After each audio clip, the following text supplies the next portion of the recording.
आत्मा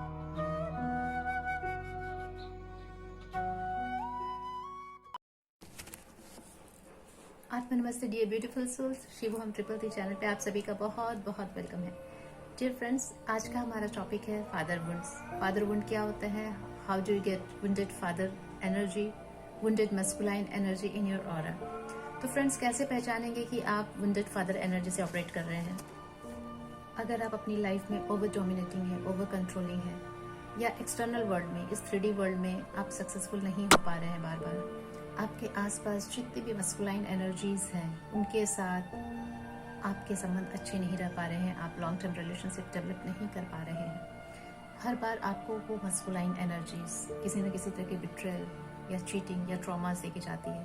बार बार अगर आप फेमिनाइन हैं, मस्कुलाइन ब्रेकअप्स होते हैं, या फिर आप कहीं ना कहीं लैकिंग की एनर्जी में हैं, सेल्फ कॉन्फिडेंस की लैकिंग है आपके अंदर, आप अपने आप को नॉन डिजर्विंग फील करते हैं, या तो आप बहुत ग्रैंडियोसिटी में रहते हैं और या आप अपने आप को बिल्कुल नॉन डिजर्विंग फील करते हैं, राइट। आप इमोशनली अनअवेलेबल रहते हैं अपने बच्चों के लिए, अपने स्पाउस के लिए। अगर आप मैरिड हो, आपके अंदर वो जो मस्कुलाइन की मैनिपुलेशंस वाली एनर्जी होती है, मल्टीपल पार्टनर्स वाली एनर्जीज होती है, एडिक्शंस वाली एनर्जीज होती है, अगर वो सब आप कैरी कर रहे हैं तो क्या कभी आपको ये फील होता है कि आपका चाइल्डहुड अच्छा नहीं था, आपके फादर को ऐसा होना चाहिए, वैसा होना चाहिए? अपने फादर की, अपने चाइल्डहुड के रिलेशनशिप की कंपैरिजन करते हो दूसरों के फादर को देख के, तो फ्रेंड्स डेफिनेटली आप वुंडेड फादर एनर्जी से ऑपरेट कर रहे हो। आपकी ऑरा में एक वुंडेड मस्कुलाइन एनर्जी मूव कर रही है, जो आपको प्रेजेंट लाइफ में वो सब अचीव करने नहीं दे रही है, वो पीसफुली अचीव करने नहीं दे रही है जो आप डिजर्व करते हो। फ्रेंड्स, जरूरी नहीं हमारे ओन संस्कार हो, राइट। हमारे अगर ओन संस्कार हो, हमारा खुद का कर्मा होता है, तो भी हम ऐसी एनर्जी से ऑपरेट करते हैं। ऐसे फादर के साथ हमारे रिलेशनशिप होते हैं जो इमोशनली अनअवेलेबल रहते हैं, फिजिकली अवेलेबल होके भी। और अगर फिजिकली सेपरेट हो जाते हैं फादर चाइल्डहुड में, तो भी वो इमोशनल वाउंड, वो फादर वुंड आपके अंदर घर कर जाता है, जो आपको बहुत लंबे समय तक आपको एक फियर में रखता है, अबंडनमेंट इश्यूज, ट्रॉमास आपके अंदर क्रिएट कर देता है। इस कारण आप को डिपेंडेंसी में चले जाते हो, टॉक्सिक एनवायरनमेंट में भी आप सस्टेन करने की कोशिश करते हो विद द फियर ऑफ अबंडनमेंट, कि कोई आपको छोड़ ना दे। जैसे आपके फादर छोड़ के चले जाए, अब वो आप दोबारा आप उसको झेल नहीं पाओगे, आप दोबारा वो पेन सफरिंग लेना नहीं चाहते हो, तो आप अपने आप को फुल्ली सेक्रीफाइस करते चले जाते हो, राइट।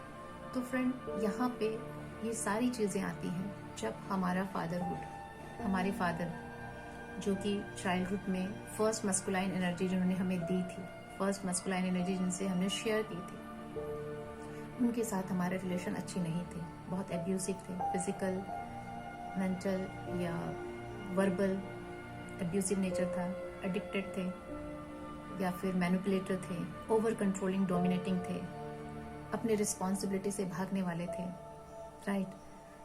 आपकी मदर के साथ उनके नेचर बहुत ही रफ थे, वायलेंस बहुत ज़्यादा घर में था, आपको बात बात पे अपने आप को प्रूफ करना पड़ता था कि I am a good child, मैं कर सकता हूँ, I am deserving, I am competent.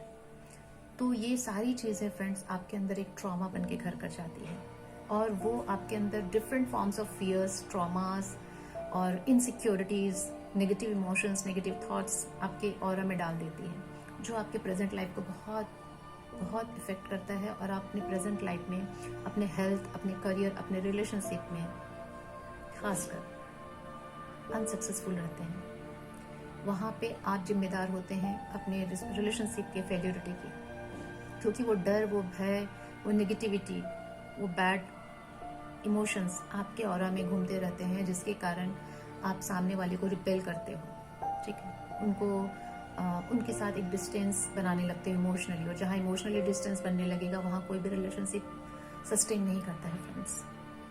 तो ये जो फ्रेंड फादर के साथ आपके जो बैड रिलेशनशिप थे, ये एज ए ट्रॉमा जो आपने एज ए फादर वुंड अपने अंदर स्टोर कर लिया, इसका निकालना बहुत जरूरी है फ्रेंड्स। अगर आप इस लाइन में हो, स्पिरिचुअलिटी में हो, तो आपको हीलिंग समझ में आती है। हीलिंग का मतलब होता है एनर्जी हीलिंग, जो हमारे ऑरा में किसी भी फॉर्म में आई हो, किसी के थ्रू भी आई हो, राइट।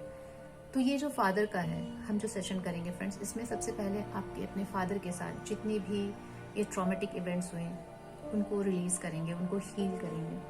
फिर हम अपने फादर की पर्सपेक्टिव को समझने की कोशिश करेंगे कि उन्होंने ऐसा क्यों किया। मे बी उन्होंने जिस ब्लड लाइन में बर्थ लिया था वहाँ कोई कर्सेस चले आ रहे हो, उनके फादर, उनके ग्रेट ग्रैंडफादर, उनका नेचर ऐसा हो, उनके कर्मों के कारण उन्होंने ये सफरिंग ली हो और वो आपके तक पास ऑन कर रहे हो, मतलब ये ब्लड लाइन में चला आ रहा हो भी हो सकता है।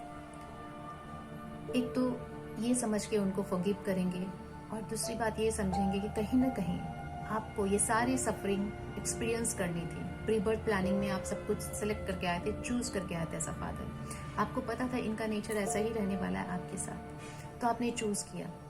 आप बोलोगे आपने चूज क्यों किया? अगर मुझे पता था तो मैंने चूज क्यों किया? इसलिए किया कि आप इस सफरिंग से होके जाओगे तो आपके वो जो कर्मा के अनुभव है वो रिपे हो जाएंगे, और साथ ही साथ आप एक ऐसा स्टैंड ले पाओगे, एक ब्लड लाइन हीलर बन पाओगे कि आप अपनी ब्लड लाइन को इस कर्स से, इस नार्सिसिज्म से फ्री कर सकते हो। इन जो मेनली जो डोमिनेटिंग नेचर आ रहा है, कंट्रोलिंग नेचर आ रहा है, एब्यूसिव नेचर आ रहा है, जजमेंटल नेचर आ रहा है, फीमेल्स को एज एन ऑब्जेक्ट समझने वाला नेचर चला आ रहा है, इन सब की आप हीलिंग कर पाओगे। तो हीलिंग करने के लिए आप तभी कर पाओगे ना फ्रेंड्स, जब आपने बहुत पेन और सफरिंग खुद फील किया हो।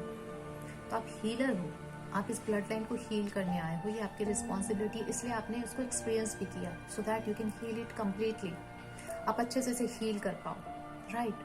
तो इस सेशन में हम फिर अपने एंसेस्टर्स के साथ भी हीलिंग करेंगे, उनको फॉरगिव भी करेंगे, उनसे फॉरगिवनेस भी लेंगे और उनको love, peace, light, power and divinity में जाने देंगे, सो दैट ये पूरी ब्लड लाइन फादर वुंड से, मस्कुलाइन वुंडेड मस्कुलाइन एनर्जी से फ्री हो सके और हम तक ही ये सारी हीलिंग हो जाए और हमारी फ्यूचर जनरेशन इस नेगेटिव एनर्जी से कंप्लीटली फ्री रहे फ्रेंड्स।